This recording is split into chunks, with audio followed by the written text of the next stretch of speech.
And now we're going to put some hand wrap, some synthetic leather looking material on the handle to give you something better to grab onto, and also aesthetically make it look nicer. So that is what's next.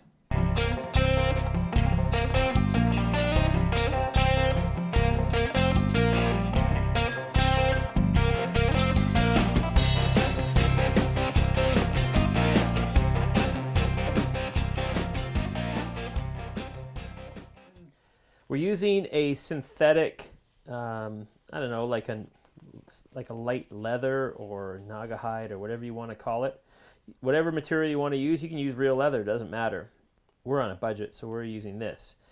So how we're going to do this, instead of just putting it on and wrapping it, we're going to, every time we fold it, or every time we wrap it, we're going to fold our ends in like this.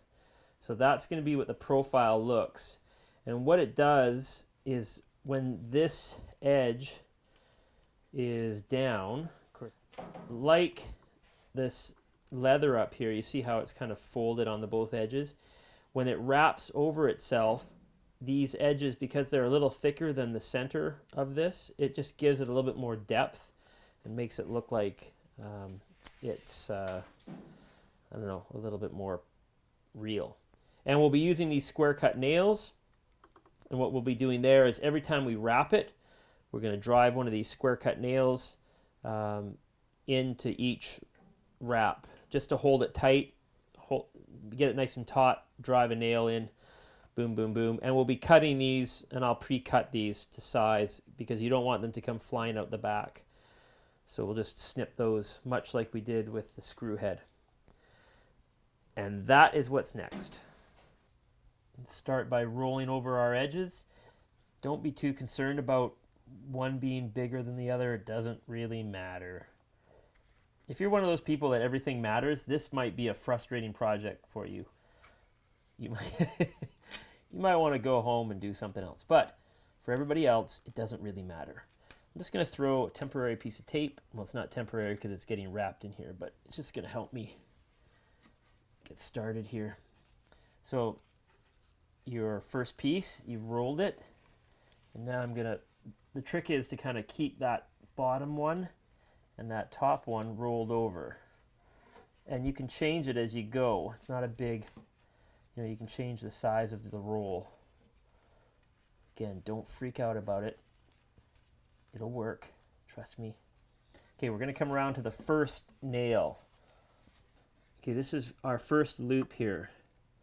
So this is going to allow us to get our first nail in. The first nail, once you get to this point, now we can start reefing on it, getting things going. Now remember, the square cut actually acts like a chisel. So I'm going to go, our grain's running this way. I'm going to run it so my chisel's going that way and cutting through the grain. I'm not going to go with the grain. I don't want it to act like it's going to, we're going to have these every inch and a half or whatnot.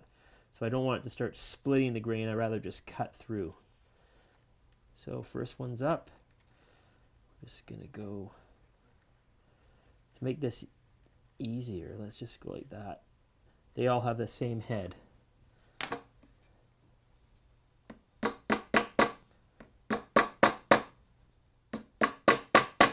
Of course, when you cut your nails down, it puts your finger a lot closer to the hammer.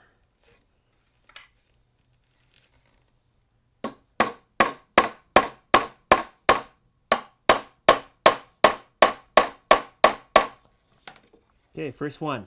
Now we're moving on. This is when we start to angle our leather down a little bit so that we can make a good swath. And I am going to be angling it quite a bit, and you'll see what I mean here in a second.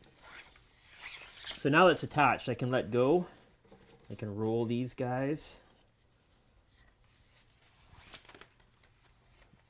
And a lot of times I'll just take the first part of it, the top, and this is the angle I'm going to probably go with right here. It's a little bit heavier, like that. And I'm just going to fold that bottom in. In fact, the bottom is not as important because you're not going to see it. So if you do miss one, don't be too hard on yourself. The important part here is to pull pressure on it. Keep it as taut as possible. My thumb's there.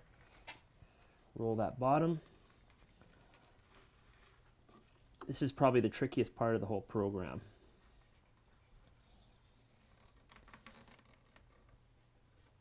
Here's your top, Mr. Hammer.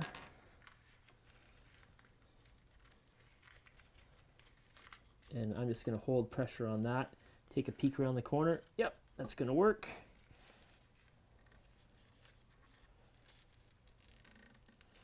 Ready for nail number 2. See what we're going for here?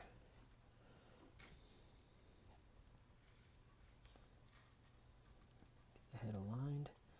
I'm also not going to be too stressed out about if these nails are completely in line. Tapping. You can if you want, but I'm not.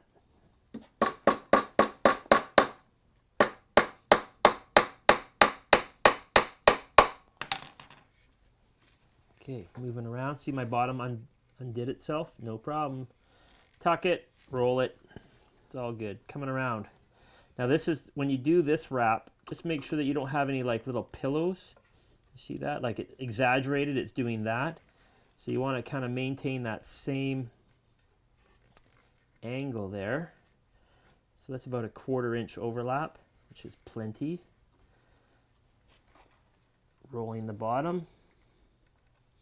This is a 2-inch strip, by the way. I probably didn't tell you that to begin with. Creak. Still holding tension on there. Now my left hand's going to take the tension.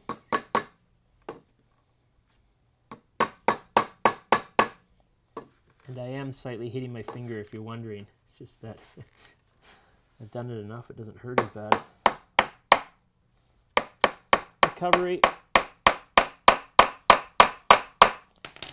Beauty. Wrap number 3.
Okay, knife action. That's what's next. I've come to the end of my wraps. I'm covering the base of my pommel.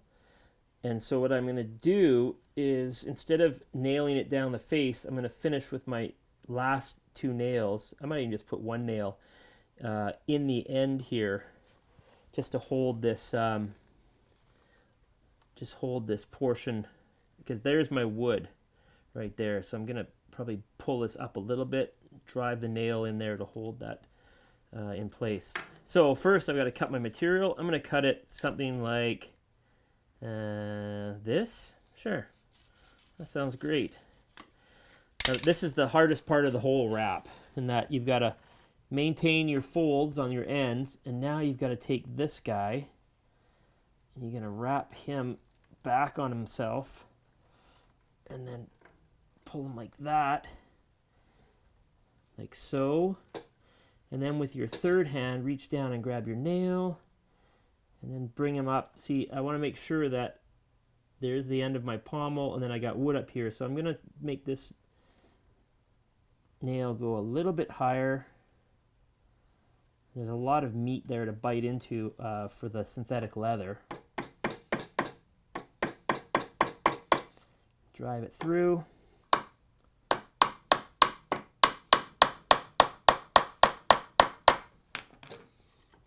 Boom. I don't want to, I was going to put 2 in at first. I was thinking I'd put 2 nails in. But because I'm so close to the wood, which is there, I don't want to try getting one in the end.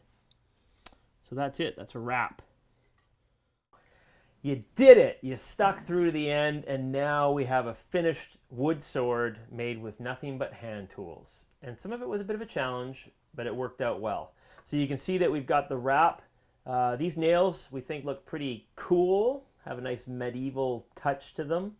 And it really actually feels good. If you could hang on to this, it feels good. It feels like you could actually use this to swing around in the grass or something like that. You know, what kids do. So it turned out all right. I think it's a project that is worth hanging on the wall. So this is the end. This is the end of the how to build a wooden sword with hand tools. I hope you've enjoyed it. I hope you've learned something. More importantly, I hope you've actually tried to do this on your own, and I hope you've succeeded. And you will succeed if you just hang in there, do your best, and improvise. It doesn't have to look exactly like this, and it probably won't, but make it your own, try things, and in the end, you'll have something that's worth hanging on to, and you'll probably pass on to your kids. You will, because that's just what you do with projects like this. Hope you've enjoyed it. If you have any comments below on projects you'd like to see in the future, do so. No planes though, just a big project, planes. I can't do them. But other than that, we'll try. Thanks for being here. Appreciate you watching. Subscribe, like, all that good stuff, and we'll talk to you later.